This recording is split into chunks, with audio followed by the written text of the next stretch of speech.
안녕하세요. 저는 30대 후반의 여자입니다. 요즘 제 인생이 너무 피곤하다는 생각을 많이 합니다. 저는 지극히 평범한 삶을 살았고, 지금도 평범한 삶을 살고 있긴 한데, 자꾸자꾸 과거의 일들이 저를 괴롭히고 생각이 많아지다 보니 잠도 못 자고 불면증에 시달리는 삶을 살고 있습니다.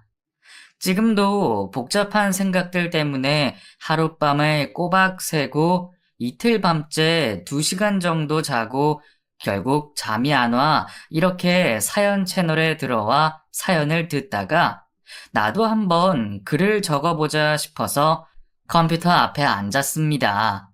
저는 지금 자취방에서 혼자 지내고 있습니다.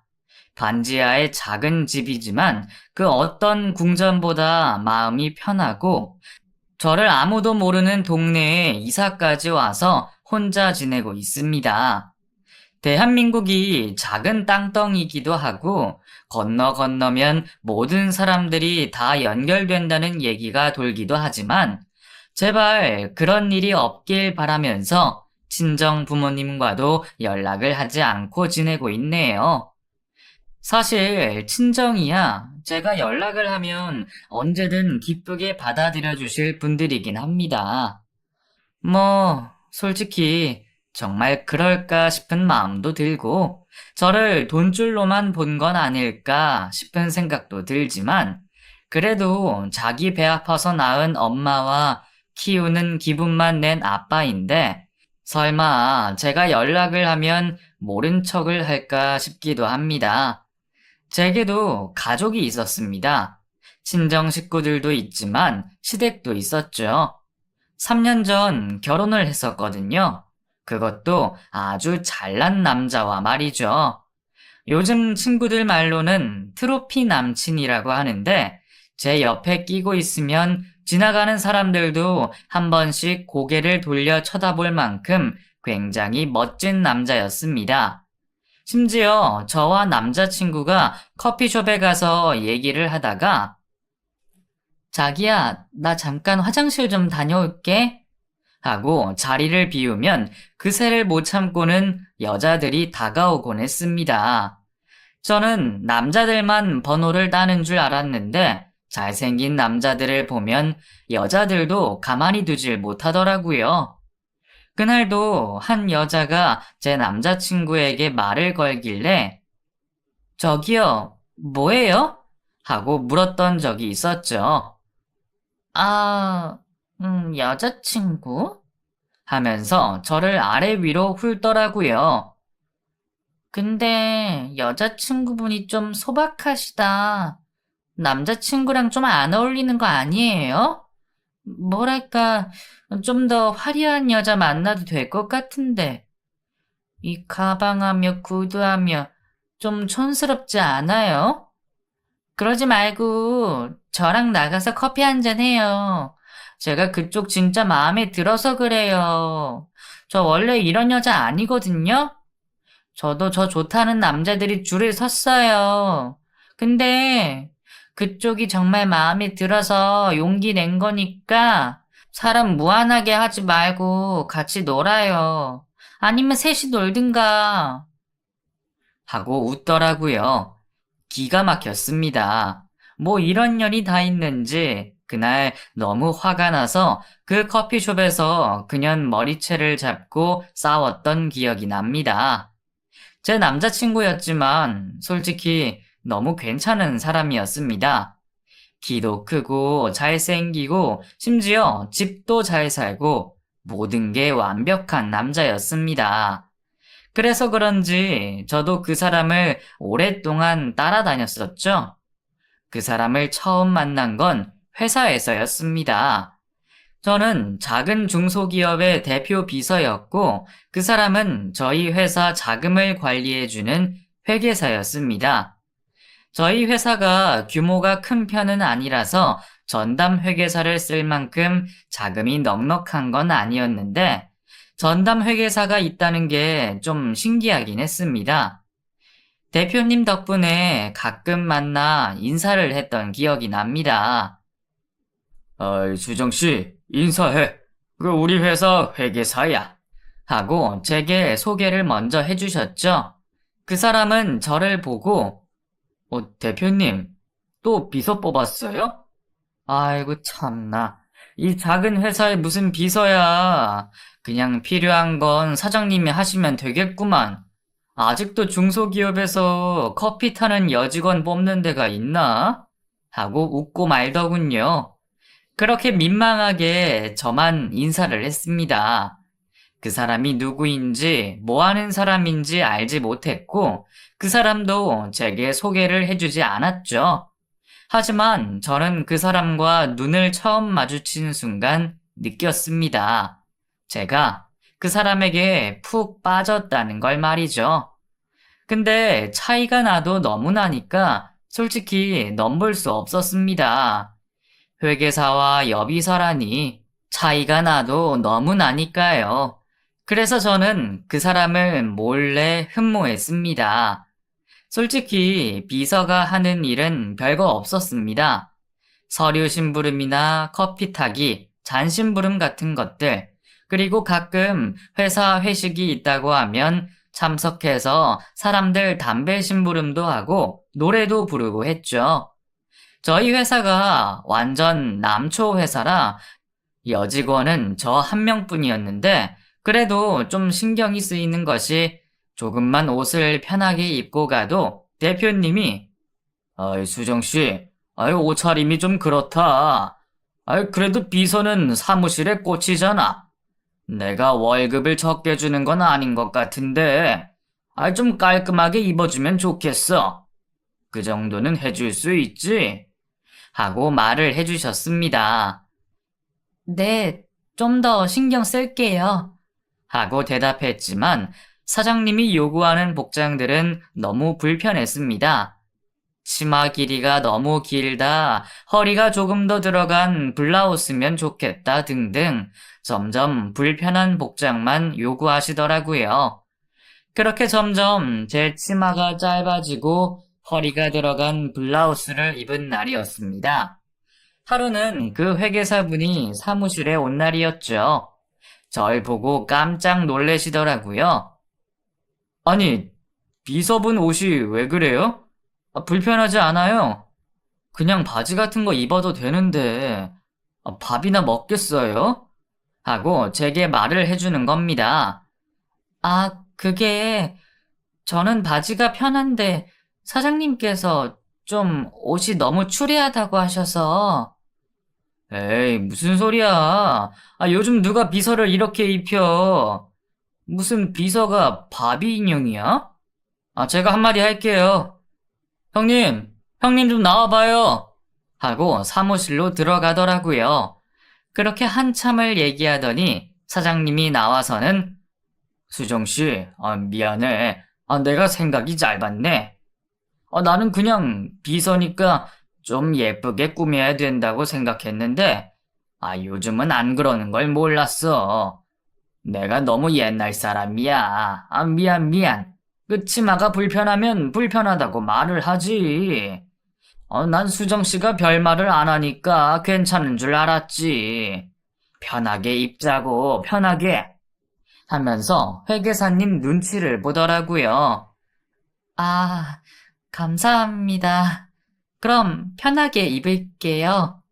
하고 저는 다음 날부터 바지를 입을 수 있게 됐고 그분에게 너무 고마워서 빌미 삼아 연락이나 하자 싶은 마음으로 용기 내서 문자를 보냈습니다. 사실 문자를 보내는 것도 많이 망설였습니다. 개인 번호를 제가 알고는 있지만 불편하진 않을까, 괜히 기분 상하진 않을까 걱정이 됐지만 이런 식으로 연락하지 않으면 그 사람과 개인적으로 연락할 일이 없겠더라고요. 그렇게 문자를 보내고 답장이 뭐라고 올까 휴대폰을 꼭 쥐고 기다렸습니다. 5분쯤 지났을까 그 사람에게 온 답장을 받고 좀 놀랬습니다. 수정씨, 그렇게 짧은 치마 안 입어도 충분히 예뻐요. 그러니까 할 말은 하고 살아요. 라는 답이 왔더군요. 그 사람이 제 이름을 알고 있었다니, 그리고 제 이름을 불러줬다니 그 문자를 받고 손이 벌벌 떨리더군요. 뭐라고 답을 해야 할지 한참을 고민하고 있는데 방에서 사장님이 나왔습니다. 수정씨, 혹시 흥신소 이런 데 아는 사람이 있어? 아이, 내가 완전 속았어. 아이, 우리 회사 회계해주는 그 철민이 있잖아. 그 새끼가 그 회계사가 아니라네? 아이, 좀 싼 맛에 아는 사람 소개로 같이 일했던 건데, 이 새끼 알고 보니까 사짜더라고. 아, 뒤를 좀 캐봐야 될 것 같은데, 흥신소 그런 거 모르지? 하고 제게 묻는 겁니다. 네? 회계사가 아니라고요? 아니, 어떻게 그렇죠? 근데 일을 그렇게 잘한다고요? 그러니까 내 말이. 나 완전 깜빡 속았잖아. 아니, 처음부터 자격증이랑 그런 것 좀 확인했었어야 됐는데, 나도 소개라서 믿고 그냥 진행했지. 아이, 근데 돈 문제가 생긴 건 없었거든.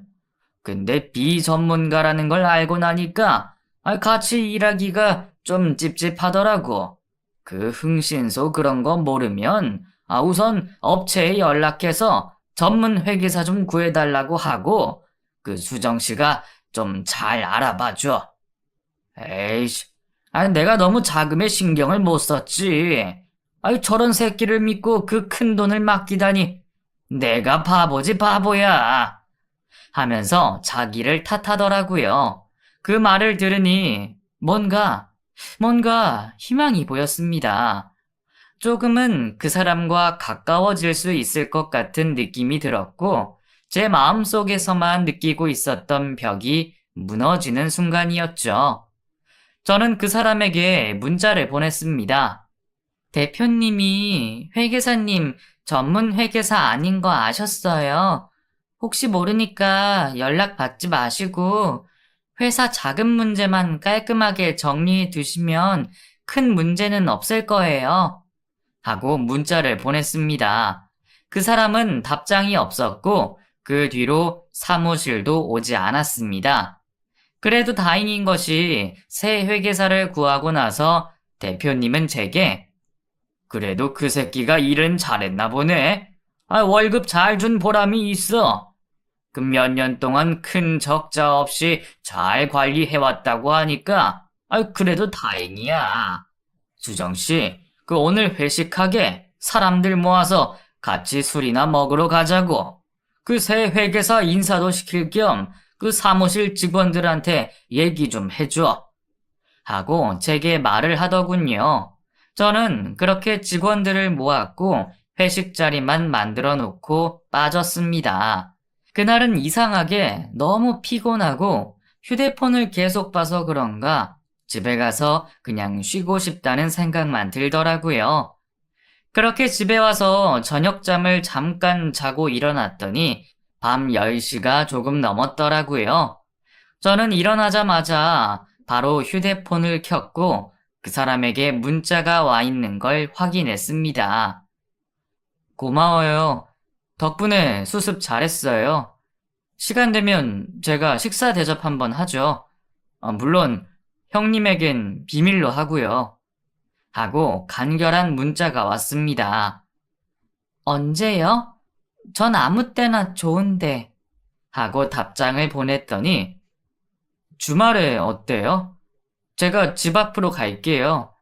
어디로 가면 되는지 알려주세요. 하고 답을 바로 보내주더라고요. 그렇게 저는 그 사람과 처음으로 단 둘이 만남을 갖게 됐고, 저는 제가 갖고 있는 옷 중에 가장 비싼 옷, 가장 비싼 구두, 가장 비싼 가방을 들고 데이트 장소로 나갔습니다. 그 사람이 차를 가져와서 저를 기다리고 있었고, 저는 지하철역 앞에서 그 사람을 만났죠. 수정씨, 밖에서 보니까 완전 다른 사람 같은데요? 우선 차에 타세요. 여기 주차를 오래 못해서요. 하고 저를 차에 태웠고, 차에 타자마자 향긋한 냄새가 났습니다. 그 향기를 맡으며 저는 그 사람 차를 타고 갔고, 그 사람과 제가 내린 곳은 레스토랑이었습니다. 그곳에서 그 사람과 이런저런 얘기를 나누며 밥을 먹었고, 새로운 사실도 알게 됐죠. 근데 왜 저희 대표님한테 회계사라고 거짓말 하신 거예요? 음, 그게 거짓말 한 적은 없고요. 저 아는 형이랑 수정 씨네 대표님이랑 친구인가 봐요. 근데 전문가를 좀 싼 값에 알아봐 달라고 했고, 제가 경영학과 졸업하고 회계 쪽에도 관심이 많아서 부전공을 했거든요. 그 최종 목표가 회계사이기도 하고요. 그래서 제가 경험 삼아 헐값에 일을 해보겠다고 했는데, 그냥 저를 아예 회계사로 불러주시더라고요. 뭐 저야 나쁠 건 없고, 솔직히 받는 금액도 거의 알바비 수준이었어요. 전 둘 다 윈윈이라고 생각했는데, 그쪽 대표님은 아니었나 봐요. 뭐, 제가 사기를 친 건 아니지만, 그 사람이 절 사기꾼이라고 부르니까, 뭐 졸지에 사기꾼이 된 거죠 뭐. 아, 진짜 회계서 구하려면 그 돈 가지고는 어림도 없어요. 근데 전 그 적은 돈 받고 경험 쌓고 그 형님은 사람 싸게 썼으니 서로 좋은 거라 생각했는데 고세를 못 참고 저를 잡아 죽이겠다고 그러는 거 보니까 좀 억울하기도 하고 그렇더라고요. 뭐 사실 제가 돈 불리는 데는 선수거든요. 아, 뭐 그렇다고 불법적인 건 절대 아니고요. 그냥 이것도 일종의 사업이라고 보면 됩니다. 제가 저희 부모님 돈 관리도 해드리고 있거든요. 두 분 다 엄청 만족하시고 있고, 저 역시도 부모님이 잘 사니까 좋죠 뭐. 근데 그 형님이 성질이 급해서 제 말은 들어보지도 않고, 무작정 제가 잘못했다고 하니까 뭐 방법이 있나요? 그래도 수정 씨 덕분에 저 경찰서는 안 들어갔네요. 하고 웃으며 제게 말을 하더라고요. 저도 덩달아 웃긴 했지만 뭔가 얘기를 듣다 보니 사기꾼 같기도 하고 그 얘기가 재밌기도 하고 저랑은 다른 세상을 사는 사람 같다는 느낌을 받았습니다. 그 사람이 점점 더 궁금해졌고 그 사람과 같이 있고 싶어졌죠.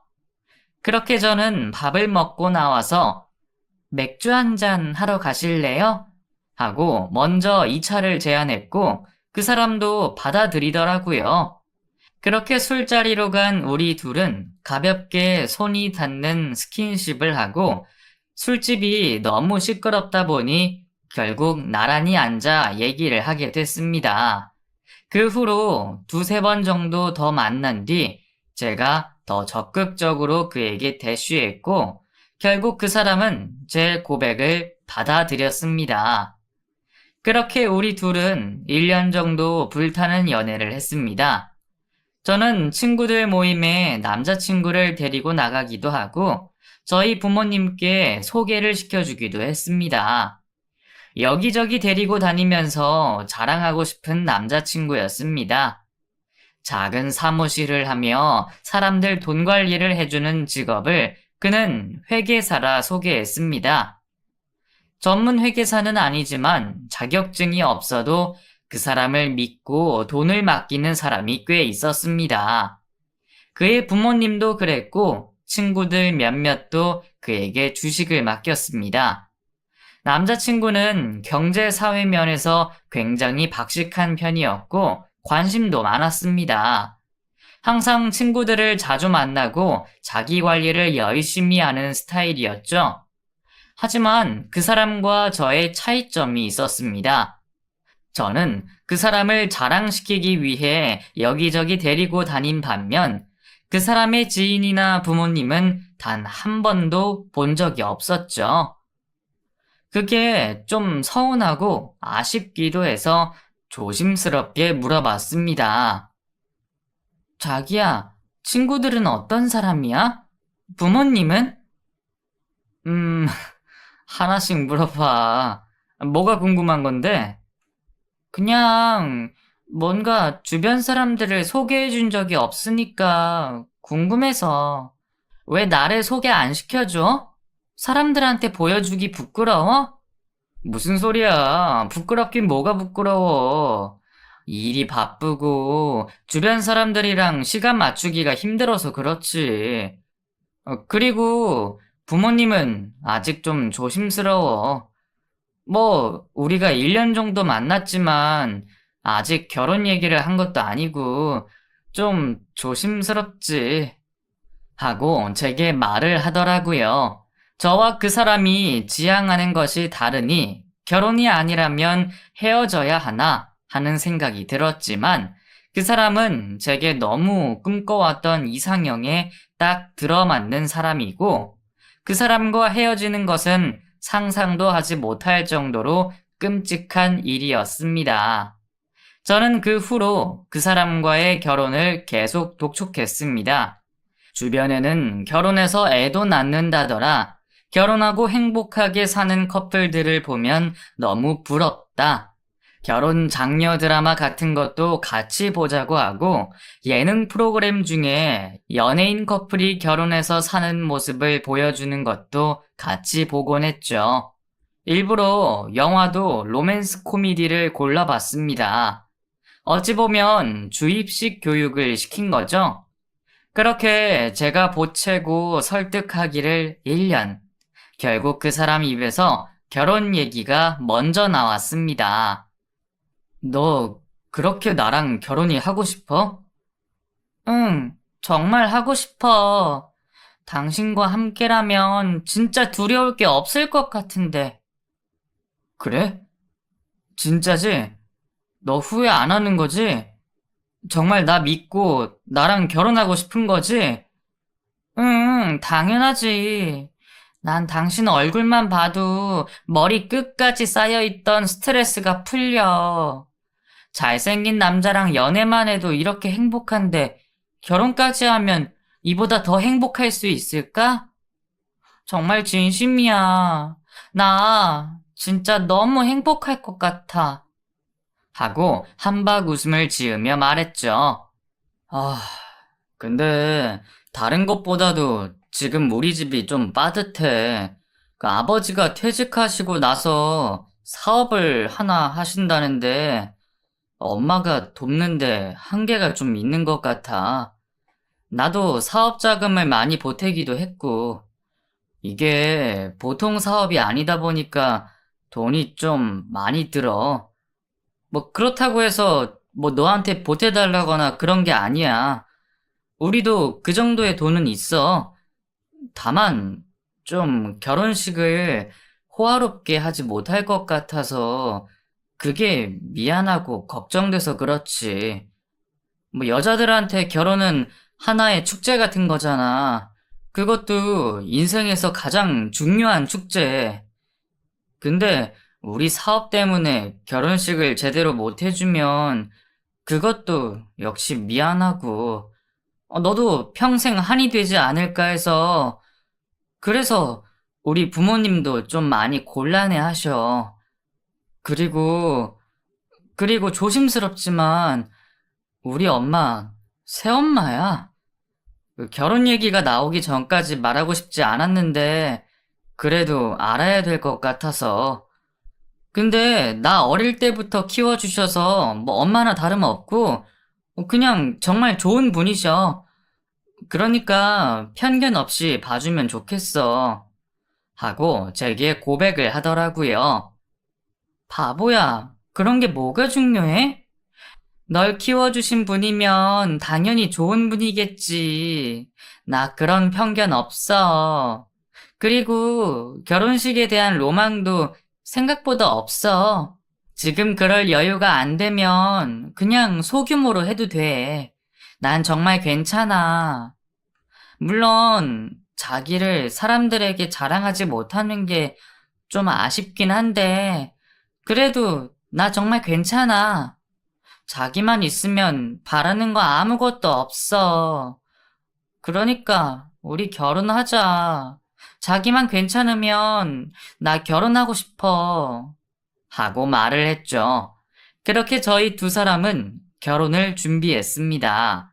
저희 부모님이야 남자친구를 자주 봤기에 가볍게 인사를 드리고 결혼 승낙을 받았고 처음으로 시부모님을 만나기로 한 날이었죠. 저는 고기 선물 세트를 사들고 시부모님 댁을 찾았고 처음으로 어른들을 만나게 됐습니다. 저를 먼저 마중 나오신 분은 시어머니셨습니다. 어서 와요. 반가워. 우리 처음 만나지? 하고 저를 반겨주시는데 솔직히 얼굴을 보고 너무 놀랬습니다. 뭐랄까, 이런 말 너무 죄송스럽지만 평범한 아주머니 같지 않고 술집 마담처럼 생기셨더라고요. 화장도 너무 촌스럽고 반짝이는 의상에 머리를 폭탄 맞은 것처럼 크게 부풀린 게 90년대 술집 여자 같았습니다. 아, 네, 안녕하세요. 처음 뵙겠습니다. 김수정입니다. 하고 인사를 드렸죠. 뒤이어 아버님이 나오셨는데 아버님은 뭐랄까 준수하게 잘생기셨더라고요. 정장을 입고 계셨고 좀 꼬장꼬장해 보이는 얼굴이었지만 그래도 나쁘지 않았습니다. 커피 한 잔을 마시며 이런저런 얘기를 하는데 자연스럽게 아버님의 사업 얘기가 나오게 됐습니다. 우리가 참 이 사업만 아니면 성대하게 결혼을 치러주는 건데, 이게 생각보다 돈이 많이 들더라고. 모텔이라는 게 말이야. 별거 아닌 것 같아도 은근히 허가받을 것도 많고, 시설물 설치할 것도 많고, 사람을 써야 되는데, 사람 구하는 게 보통 일이 아니야.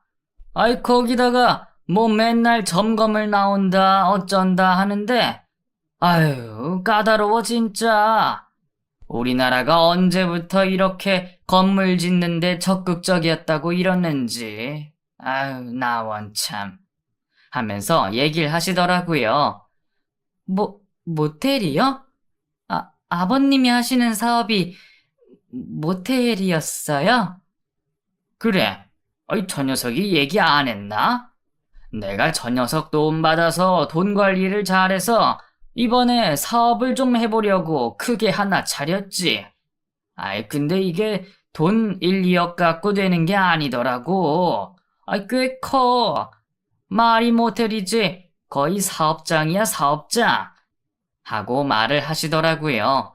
그러면서 하시는 말씀이 우리 며느리도 나중에 결혼하고 나면 일 좀 도와주면 좋겠어.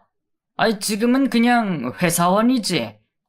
비서라고 그랬나? 그런 거 하지 말고 우리 모텔 직원 해. 내가 월급 많이 줄 테니까. 얼굴도 반반하니 이쁘네. 일도 잘하게 생겼는데. 하고 선을 넘을 듯 말 듯한 발언을 하시더라고요. 저는 표정이 일그러졌고 남자친구는 아버지 무슨 소리예요? 직장이 있는데요 무슨. 됐어요. 저희 일은 저희가 알아서 할 테니까 아버지 일은 아버지가 알아서 하세요. 하고 못을 박더라고요. 얼마나 든든하던지. 하지만 아버님은 막무가내였습니다.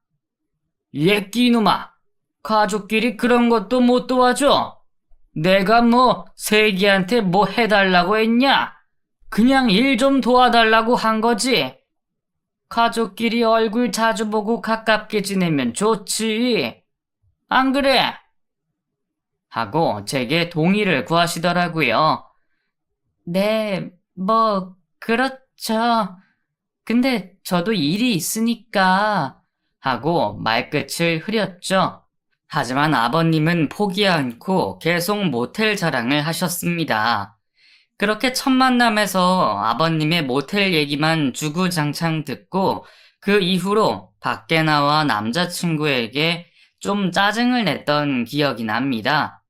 하지만 다행히도 결혼을 반대하진 않으셔서 저희 두 사람은 별탈 없이 결혼 준비를 할 수 있었고 결혼 준비 6개월 만에 거창하고 대단하진 않지만 남들과 비슷한 결혼을 할 수 있었습니다.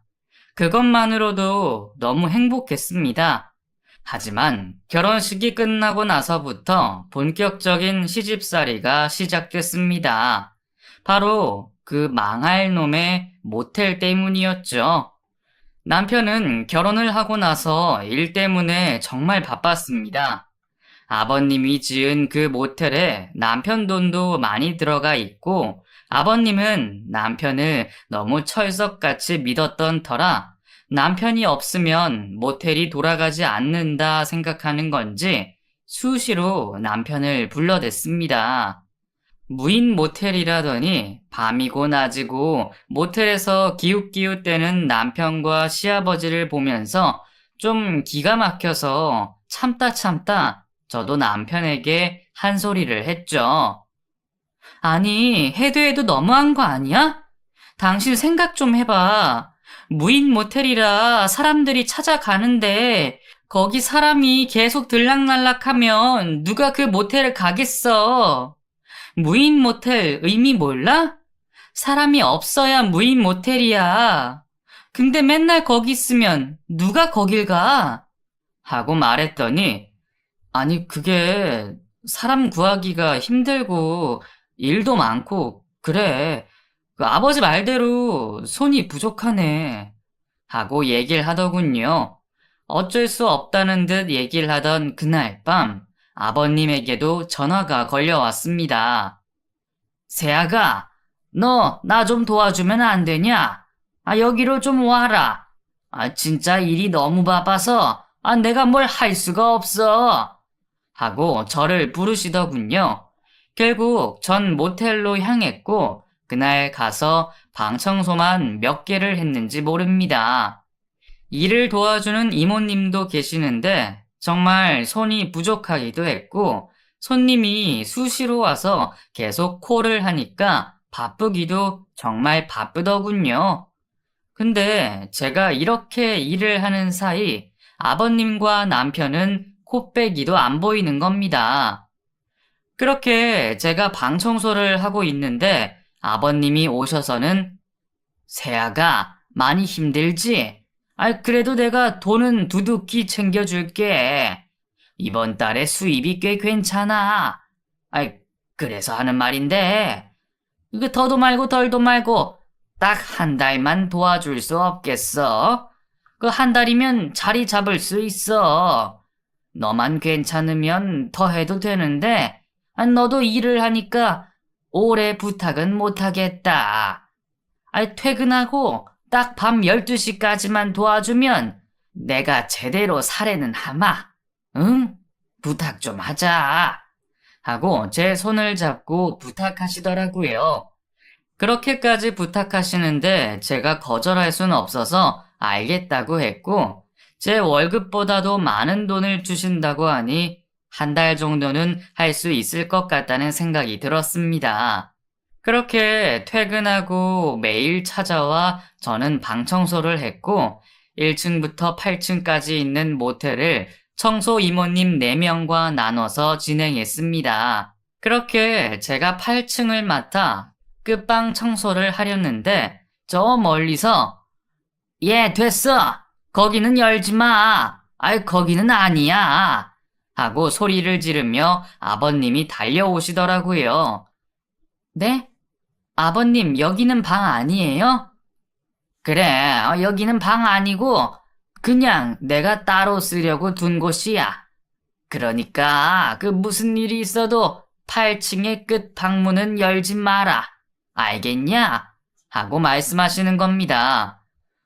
근데 여기도 손님들이 오시던데? 그럼 여기 청소는 누가 해요? 청소 필요 없다. 내가 알아서 할 테니까 너는 그냥 나머지 방이나 신경 써. 아니, 여기 8층에는 올라올 생각도 말아라. 하고 말씀하시더라고요. 네, 아버님. 그렇게 할게요. 하고 저는 7층으로 내려왔고 제가 내려오자마자 청소를 도와주시는 이모님이 뭐래요?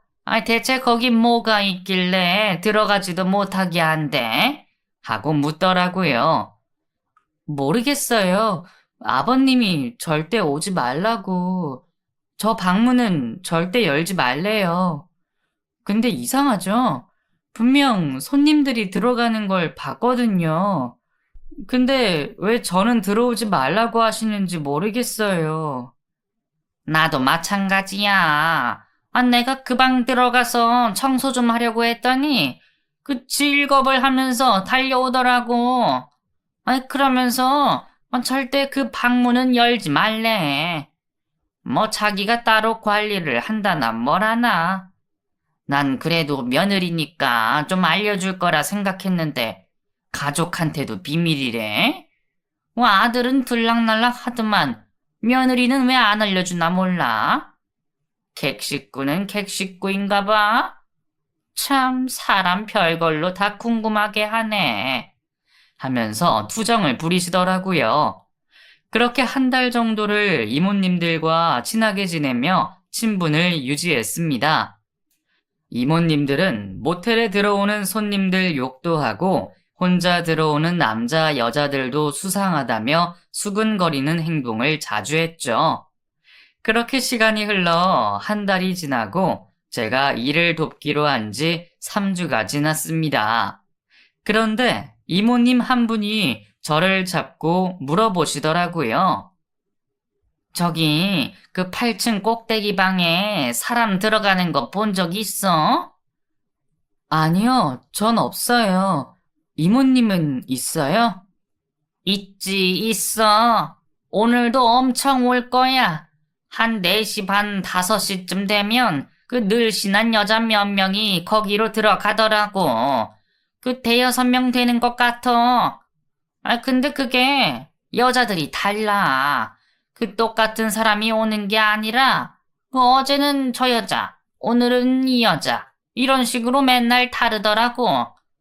대체 저 안에서 무슨 일이 있는 건지 궁금하지 않아? 며느리가 열어봐. 어차피 오늘 마지막이고 며느리는 여기서 잘릴 일은 없잖아.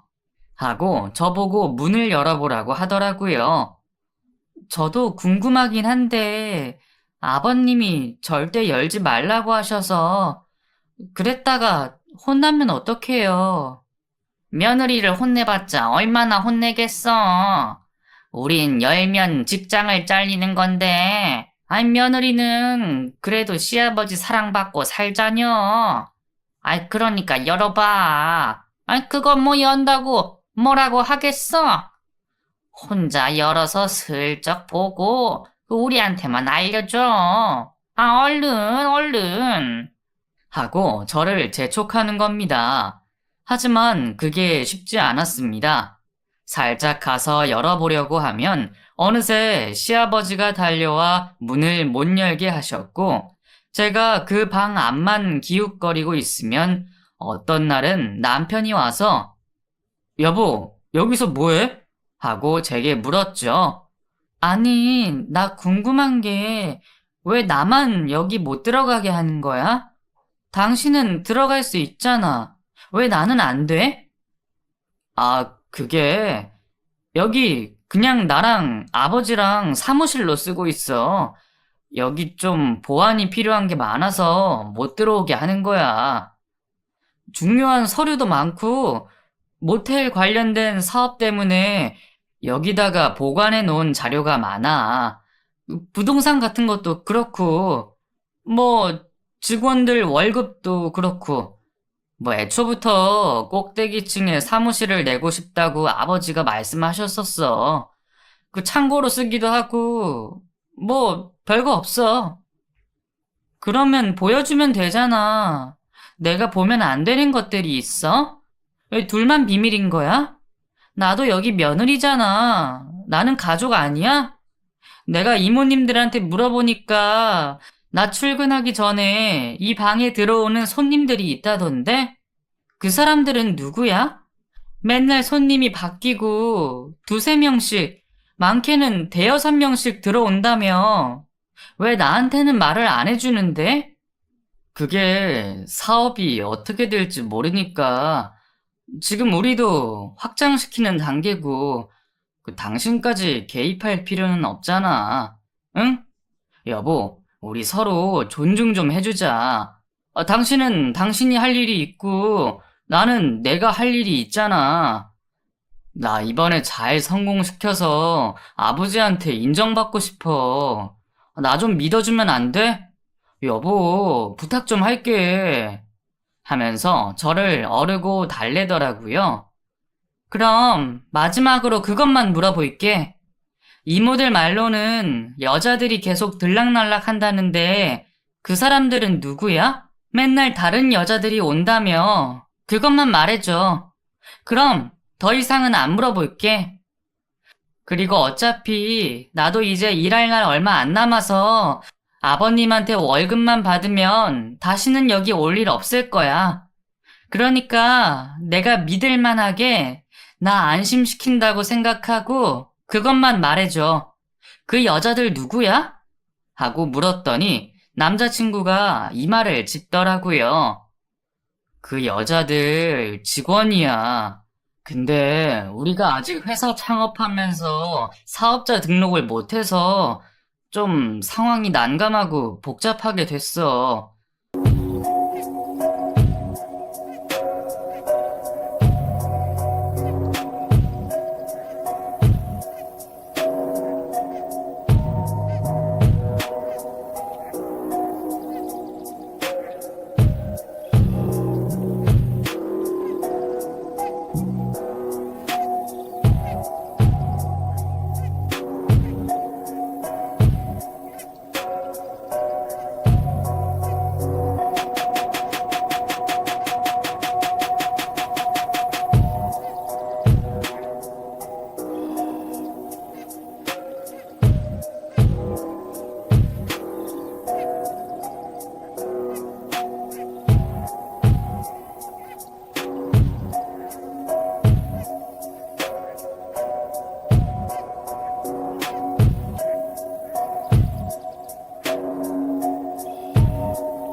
그래서 여기서 일해주고 있고 지금 일당으로 알바처럼 지급받고 있어.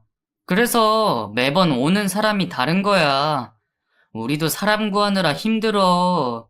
영업도 해야 되는 거라 남자로만은 안 돼. 여자도 있어야 돼. 당신도 회사 일 해봐서 알잖아. 나이 70이 다 돼가는 우리 아버지랑 나랑 둘이 뭘 하겠어. 알바라도 뽑아야 될 거 아니야. 안 그래? 아, 정말 여기 청소하는 이모들 오지랖 장난 아니네. 대체 뭐야, 정말. 다 갈아버리던지 해야지, 진짜. 뭘 이렇게 남의 일에 관심이 많아? 하면서 짜증을 내더라고요. 전 그렇게 말하는 남편을 믿기로 했습니다. 저와 연애를 하고 결혼을 하면서도 여자 문제로 속 썩인 적도 없었고, 직장을 다니는 건 아니지만 그래도 아버지 사업이라는 걸 도와 돈도 꽤 잘 벌어와서 불만도 없었거든요. 그렇게 전 남편의 말을 믿기로 했죠. 그리고 제가 일을 돕기로 한 마지막 날, 제 운명을 뒤바꿀 사건이 터졌습니다. 정말 그날만 생각하면 지금도 손이 벌벌 떨리네요. 그날은 제가 일을 하기로 한 마지막 날이라 간식거리를 사들고 모텔로 간 날이었습니다. 평소보다 일이 좀 일찍 끝나서 4시 30분쯤이 돼서 도착을 했고, 이모님이 저를 향해 오시더니 마지막 날이라고 일찍 왔어? 그럼 그 여자들 보겠네. 내가 말한 여자들 있잖아. 하고 말을 하더라고요. 이모님, 그 여자들 직원이래요. 걱정할 거 없을 것 같아요. 저도 혹시나 해서 물어봤는데 남편이 화를 내면서 말하더라고요. 알바처럼 구해서 쓰느라 힘들어 죽겠는데 저까지 괴롭히지 말래요. 그래서 믿어주기로 했어요. 하고 웃으며 말했죠. 에이, 무슨 소리야? 직원이라고? 알바라고? 이 아가씨가 순진해도 너무 순진하네. 아, 내가 정말 내 딸 같아서 하는 말인데, 어떤 직원이 옷을 그렇게 입고 다녀? 그 아가씨들 옷 입은 거 보면 그런 말 못하지. 남편이 그래? 아이고, 참나. 아가씨, 정신 차려. 절대 직원 아니야. 무슨 직원이, 아이고, 참나. 나야 남이니까 상관없지만, 아가씨는 가족이자녀. 남편이라며? 그럼 확인해야지. 안 그래? 내가 진짜 이런 말까지 안 하려고 했는데, 그 방문 열어서 직접 확인해야 되지 않겠어? 대체 시아버지랑 남편이 무슨 일을 하는지 궁금하지도 않어? 그냥 사업이라고 하면 그게 다야. 이 사람 참 답답한 사람이네. 하고 혀를 끌끌 차더라고요. 그 말을 들으니 뭔가 등에 식은땀이 쫙 나면서 내가 지금 무슨 말을 들은 거지 싶은 생각이 들었습니다. 그렇게 1시간 뒤 저는 청소를 하며 계속 8층에 머물러 있었고 이모님의 말씀대로 5시 30분쯤 되자 8층에 여자들이 하나 둘씩 내리기 시작했습니다. 그리고는 자연스럽게 그 끝방으로 가더라고요. 저는 맨 뒤에 따라가던 여자를 뒤따라 바로 들어갔는데 문을 쾅 닫아버리는 겁니다. 어차피 저한테 마스터키가 있어서 저는 닫힌 문을 그 자리에서 열었고 저는 문이 열린 방 안을 본 순간 정말 기가 막혀서 할 말을 잃었습니다. 정말 남편 말대로 그 안에는 침실이 사무실이었습니다. 그리고 책상 위에 현금 수백, 아니 수천만 원 정도가 쌓여 있더라고요. 10,000원짜리, 50,000원짜리 한가득 말이죠. 남편은 그 책상 위에 있는 돈을 봉투에 넣어 여자들에게 주고 있었습니다. 여보, 지금 이게 뭐야? 하고 제가 남편을 쳐다봤더니 문 열지 말랬잖아. 아버지 말 못 들었어? 하고 제게 큰 소리를 내더라고요. 거기 앉아있는 여자는 총 8명. 이모님들 말대로 거의 옷 같지도 않은 걸 입고 그 돈을 받고 있더군요. 제가 그 앞에 서 있자 한 여자가 들어올 거예요, 나갈 거예요? 뭐야 진짜? 하고 제 어깨를 쥐고 나가는 겁니다. 알고 보니 남편과 시아버지는 업계에서도 굉장히 유명한 포주였습니다. 현금 장사를 하며 여자들을 쓰고 있었고 모텔과 사무실을 같이 운영하며 남자들을 부르고 있었죠. 상스러운 말들을 하면서 여자들을 끼고 앉아 있는데 너무 기가 막혔습니다. 남편이 말한 사업이라는 게 이런 거일 거라곤 생각도 못했고 심지어 나중에 알고 보니 시어머니도 같은 일을 하다가 시아버지와 눈이 맞아 재혼을 하게 된 거였더군요. 언젠간 제가 알게 될 거라는 걸 알았는지 남편과 시아버지는 너무 태연했습니다. 그 앞에 서 있는 절 보면서 이거 불법적인 거 아니다. 엄연히 합법이야. 우리는 얘네들한테 돈 안 준 적 없어. 다 돈 주고 사람 쓰는 거다. 그러니까 열지 말라고 했잖냐. 왜 말을 안 들어 말을. 네가 알아서 좋을 게 뭐가 있다고 굳이 따라와서는 이 문을 왜 여냐. 하고 오히려 저를 핀잔하시더라고요. 정말 그 광경 드라마나 영화에서나 보는 장면이었습니다. 이게 현실이라고 싶은 생각도 들었고 두 남자가 대체 무슨 짓을 해서 돈을 버는 건지 제가 직접 보고도 믿을 수가 없더라고요. 그 장면을 보고 나니 저희 모텔에 드나드는 손님들 중에 남자 혼자 들어오는 손님들이 많다는 걸 그제야 알게 됐고 이렇게까지 해서 돈을 벌어야 하는 건가 싶은 생각도 들었습니다. 내 돈을 버는 게 무슨 의미인지, 심지어 이게 합법적이라고 말하는 사람들은 대체 무슨 생각인 건지 머릿속이 너무 복잡해졌죠. 그날 이후 전 그 모텔에 가지 않았습니다. 어차피 갈 일도 없었지만 더 이상 보고 싶지도 않았고, 제가 모든 걸 알아버린 이후 아무리 잘난 남편이지만 도저히 같이 못 살겠더라고요. 언젠가 이 사람이 눈이 헷가닥 돌아서 나한테도 그런 일을 시키지 않을까 싶기도 하고, 그냥 모든 게 불안하고 말도 안 된다고 생각했습니다. 제 상식적으론 이해할 수가 없었죠. 그래서 남자친구였을 당시 저와의 결혼을 망설였던 건지, 제가 처음 시어머니를 만났을 때 느낀 쎄함도 결국 제 촉이 맞다는 생각이 들더군요. 결국 전 남편과 1년 정도 더 결혼 생활을 하다가 이혼을 하고 말았습니다. 의외로 이혼은 깔끔했습니다.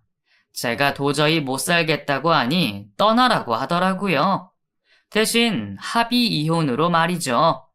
혹시나 제게 보복을 할까 저는 경찰서에 신고도 못하고 아무 말도 않고 깔끔하게 합의 이혼을 했고, 그날 이후로 아직까지도 잠을 자려고 하면 그때 기억이 납니다.